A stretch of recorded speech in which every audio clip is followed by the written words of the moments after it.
Halo teman-teman bidan semua, kembali bertemu dengan saya di channel YouTube saya Made Supriyanti, bersama saya Bidan Made Supriyanti. Kali ini saya akan membuat video syarat-syarat apa saja yang diperlukan untuk pengurusan izin praktik bidan. Nah, sebelum kalian menyaksikan video ini sampai akhir, nanti jangan lupa like and subscribe-nya dulu ya, biar lebih afdol nonton videonya. Oke, kalian jangan lupa siapkan kertas dan bisa pensil atau pena ya, untuk nanti biar bisa dicatat, biar nggak lupa. Atau kalian bisalah putar berulang-ulang video ini juga lebih bagus, lebih oke gitu kan. Nah, yang pertama yang kita butuhkan saat akan mengajukan izin praktik, tentunya kita membuat surat permohonan ya. Surat permohonan ini kita tujukan kepada Kepala Dinas Penanaman Modal dan Pelayanan Perizinan Terpadu Satu Pintu di kabupaten kalian masing-masing ya. Seperti biasa, di situ ada identitas kita dari nama dan segala macam. Kemudian dilampirkan yang pertama itu fotokopi KTP. Fotokopi KTP punya ya, pasti punya lah KTP semuanya. Sekarang KTP-nya udah elektrik. Kemudian yang kedua, fotokopi ijazah yang sudah dilegalisir. Yang ketiga, fotokopi kartu tanda anggota profesi. Di sini KTA yang kalian pakai bisa yang online ya, karena kita udah punya sertifikat, sudah punya kartu tanda anggota profesi. Kemudian fotokopi STR bagi bidan yang masih berlaku dan dilegalisir. Yang kelima, ada surat keterangan sehat fisik dari dokter. Jadi selain dari dokter, dan dokternya tentunya yang memiliki izin praktek ya teman-teman ya. Kalau nggak punya izin praktek, dia nggak bisa mengeluarkan surat keterangan sehat. Atau kalau tidak dari dokter, kalian bisa minta surat keterangan sehatnya dari puskesmas atau rumah sakit setempat. Kemudian surat pernyataan memiliki tempat praktik mandiri. Nah, dan di sini di surat pernyataan ini memiliki tempat praktik dan hanya satu tempat praktik saja ya. Di situ nanti di surat keterangan kalian bubuhin materai. Kalau aku kemarin masih nemu yang materai 6.000, kalau sekarang mungkin materainya udah yang 10.000. Tempel materai, tempel tanda tangan kalian di situ. Tulis tanda tangannya maksudnya. Kalau tanda tangan nggak bisa ditempel ya, materainya yang ditempel. Kemudian data kelengkapan peralatan. Nah, data kelengkapan peralatan itu juga kalian kasih materai dan tanda tangan serta nama jelas. Data kelengkapan peralatannya itu maksudnya kayak misalnya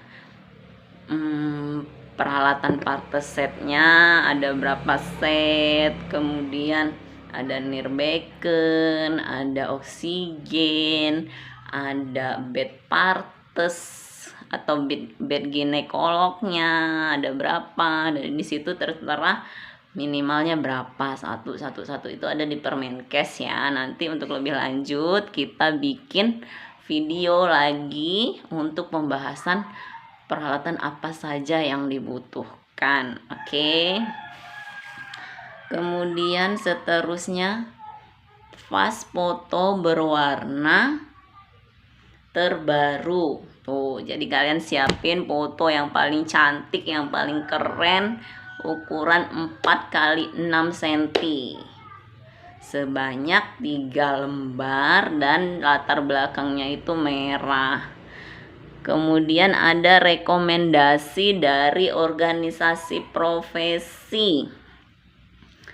rekomendasi dari organisasi profesi ini, jadi ada tahapan lagi untuk kita bisa memperoleh surat rekom ini ya teman-teman. Jadi dari pertama kita bikin surat permohonan yang jelas ya untuk mendapatkan rekom itu, dan nanti dari pihak ranting, pertama di tingkat ranting dulu, IBI ranting, nanti kita akan disurvei, nanti akan dilihat. Tentunya sebelum survei itu juga kita harus sudah menyiapkan baik peralatan, kemudian tempat, ya intinya sarana dan prasarananya lah ya, harus sudah kita lengkapi. Nah nanti ketika proses survei itu, kalau misalnya masih ditemukan kekurangan-kekurangan, apa yang perlu ditambah atau mungkin diperbaiki, nah di situ kita akan mendapat saran-saran dari pihak surveyor ya, surveyor dari cabang itu nanti apa. Nah nanti kita bikin, setelah kita lengkapin, kita buat foto before after. Kalau memang sudah memenuhi, nanti baru bisa dikeluarkan surat rekomendasi dari ranting. Nah nanti setelah dari ranting sudah melakukan survei, baru bisa dilakukan survei dari IBI cabang. Begitu juga IBI cabang, prosesnya hampir sama. Nanti kita disurvei, tempat kita didatengin, dilihat tempat, kemudian peralatannya apakah sudah sesuai, sudah lengkap, ataukah masih kurang. Nah jika nanti ada kekurangan, biasa lagi kita bikin lagi foto before after setelah kita lengkapi. Nah baru deh nanti keluar juga dari rekomnya. Kemudian ada surat keterangan dari puskesmas setempat.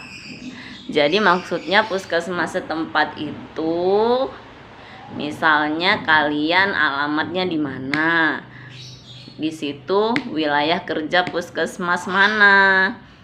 Jadi disitulah kalian akan meminta surat rekomendasi dari kepala puskesnya ya, merekomendasikan kita untuk dapat membuka praktek di wilayah kerja puskesmas tersebut.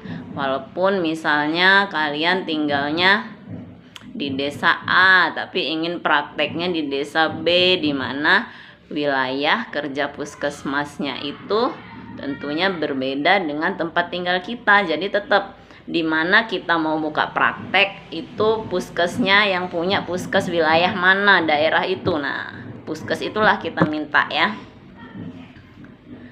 Kemudian surat rekomendasi dari dinas kesehatan. Kalau yang ini sepertinya nanti kita sudah dibantu dari IBI cabang. Setelah keluar rekom dari IBI cabang, akan diteruskan oleh IBI untuk ke Dinas Kesehatan Lampung Selatan. Begitu juga sampai ke pelayanan perizinan satu pintu. Dan di sini lampiran selanjutnya ada fotokopi surat izin berusaha, surat izin usaha atau SIU, dan fotokopi nomor induk berusaha. Untuk SIU dan NIB ini bisa kalian bikin bisa online dari sistem SOS ya, karena sekarang sistem perizinan itu sudah punya yang namanya SOS. Jadi kalian bisa googling apa SOS itu, bagaimana cara membuat surat izin usaha dan nomor induk berusaha itu sendiri ya. Di situ nanti biasanya akan muncul selain identitas kita, kemudian nanti dituliskan juga di sana NPWP ya. NPWP-nya juga harus kita lampirkan di sini.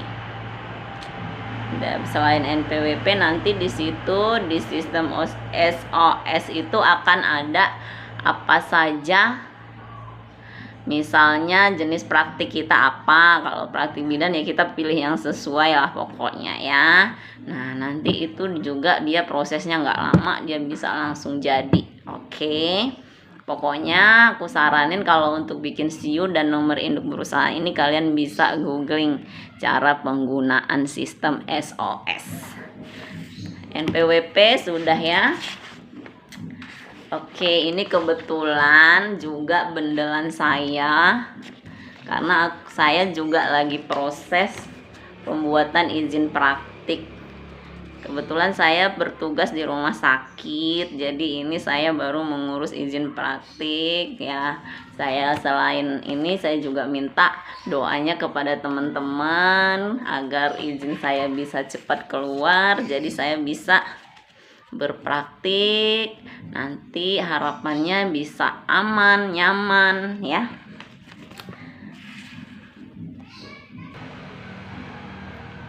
Nah kemudian ada lagi yang terakhir itu adalah foto ruangan kita masing-masing, seperti apa yang sudah ditentukan di Permenkes bahwa kita minimal punya tempat itu dari mulai pendaftaran, kemudian ada ruang tunggu, ada ruang periksa, ada ruang bersalin, dan yang tidak kalah penting itu ruang PI untuk pencegahan infeksi, pemrosesan alat, dan juga kamar mandi atau WC ya. Tuh, nanti dibuat fotonya. Kalau mungkin untuk pengurusan awal hanya foto saja, foto ruangannya masing-masing dari pendaftaran sampai kamar mandi dibuat foto. Mungkin nanti setelah disurvei barulah muncul foto before dan after, itu juga nanti dilampirkan. Jadi sebelum survei seperti ini tampakan ruangannya, setelah disurvei dan mengalami baik itu perubahan, penambahan, penyempurnaan. Nah inilah dia nanti di foto afternya. Jadi ada foto before, ada foto after. Oke, saya rasa sampai di sini dulu untuk syarat-syarat atau berkas-berkas apa saja yang harus kalian lengkapi untuk pengurusan surat izin praktik bidan.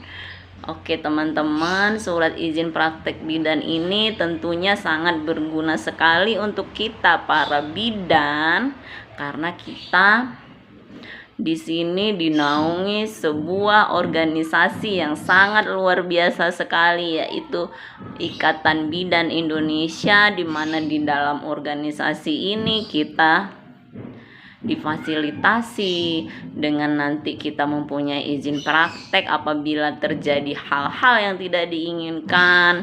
Nanti juga profesi kita bisa membantu kita, dan dengan tentunya harapannya juga bidan semakin bisa meningkatkan kualitas diri, baik itu dalam pelayanannya, pengetahuannya, sehingga bisa memberikan yang terbaik untuk kliennya.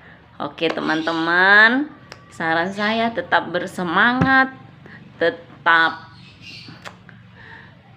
semangat lah pokoknya ya, untuk kalian yang mungkin masih dalam pengurusan atau memang yang sudah punya izin praktik bidan, karena memang ilmu pengetahuan kemudian peraturan-peraturan itu juga selalu berkembang. Tentunya berkembangnya itu untuk arah ke yang lebih baik lagi. Oke. Dan sebelumnya juga saya minta maaf kalau misalnya kalian mungkin bosen dengar ocehan saya dari awal sampai sekarang, karena memang video saya ini masih video sangat murni sekali, tidak ada edit-editan ya. Oke, akhir kata saya ucapkan terima kasih sudah menyimak video saya, dan kembali jangan lupa like and subscribe-nya agar subscribe saya bisa terus bertambah dan saya tetap bisa menyapa teman-teman bidan semua. Atau nanti juga mungkin video saya juga tidak hanya ditujukan pada teman-teman bidan semua, tapi bisa juga video yang bermanfaat untuk bisa masyarakat umum seperti klien-klien atau pasien-pasien kita. Oke, sampai jumpa dan terima kasih.